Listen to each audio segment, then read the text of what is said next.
So first of all, one of the key things to learning how to convert your metric units would be to know a mnemonic device. So I'm going to show you one. It's called King Henry died by drinking chocolate milk.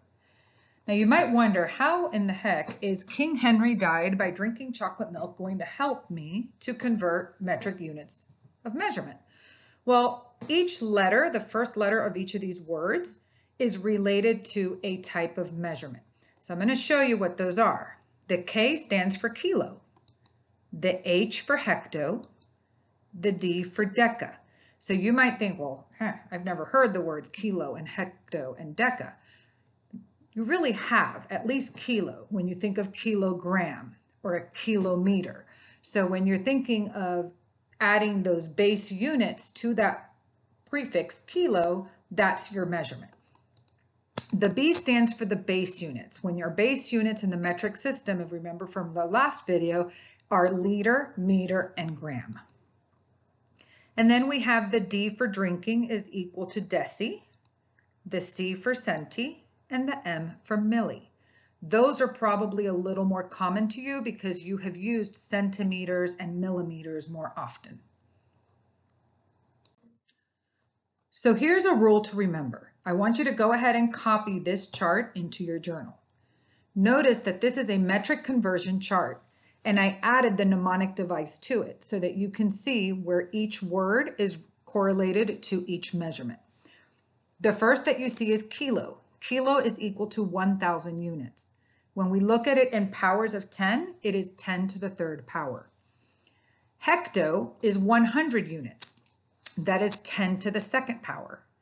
Deca is 10 units. That is 10 to the first power. And then we have our basic units, which if you remember on the last slide, we said are liter, meter, and gram. When we move on to deci, deci is 1/10 of a unit, or 1/10 in the powers of 10. Centi is 1/100th of a unit, while milli is 1/1000th of a unit. I also want you to notice that I put here little hints to kind of let you know which way you need to move your decimal. So when you're converting to a smaller unit, in other words, if I'm going from centimeter, which is bigger than millimeter, and I'm moving from here to here, I would need to multiply. My decimal will move to the right. On the other hand, if I am going to convert to a larger unit, so if I'm going from millimeters to centimeters, which is larger, then I am going to divide or move my decimal to the left.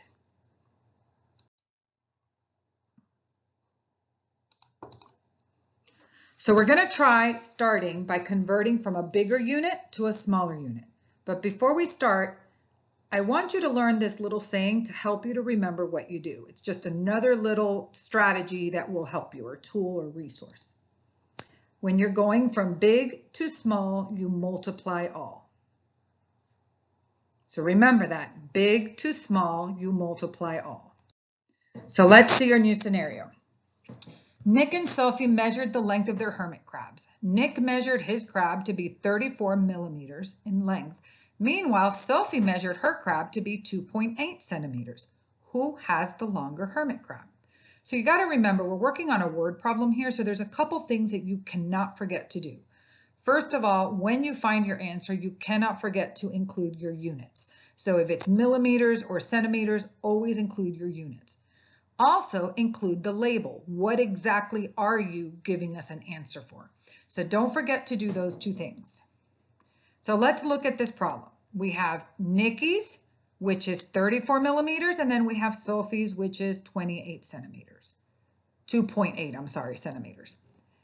And then here we have popping up for us is a conversion key. Remember we talked about that in our last video, how sometimes in these types of questions, they provide you with a conversion key to make it a little bit easier. So first thing I want you to do is remember to use your resources. You all drew this in your journal. Use it, refer to it, because it will help you. So now let's look. We're looking at 2.8 centimeters because we're going to go from the bigger unit. Remember, if you look up here, the bigger unit is the centimeters. It's bigger than millimeters, right? So since it is bigger and we're going to go to smaller, we need to look at what our measurements are. So 2.8 we're going to convert into millimeters. In order to convert centimeters to millimeters, we are going from, can you say it with me? Big to small, we multiply all. So if you notice, the conversion key to the left, it shows that 1 centimeter, so 1 centimeter is equal to 10 millimeters. That means that we will need to multiply 2.8 centimeters by 10 to convert it to millimeters.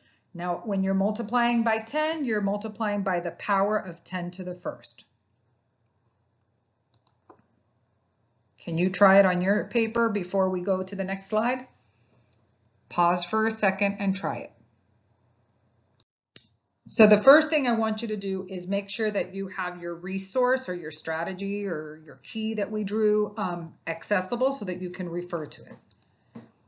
Remember, we're going from centimeters, which is a bigger unit, to millimeters, which is a smaller unit. That means we are going to multiply by 10 since it's only one place value to its right.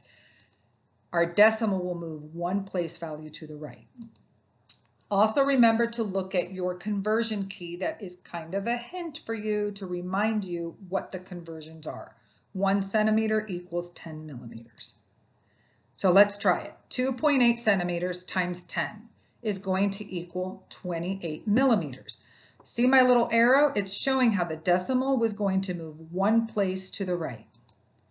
So in the end, Nick's hermit crab, which is 34 millimeters long, is larger than Sophie's, which is only 28 meters long. Now notice that my answer is a complete answer, and it includes the units of measurement and what I was trying to respond to. Whose is longer than, that Nick's is longer than Sophie's.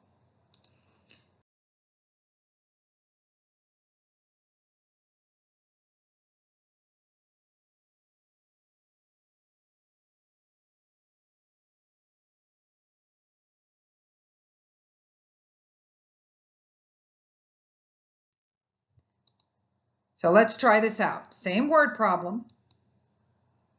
Now we have our measurements and we have our conversion table and our resource. We're going from millimeters to centimeters. In order to convert a millimeter to a centimeter, you are going from small to big, so we divide the pig.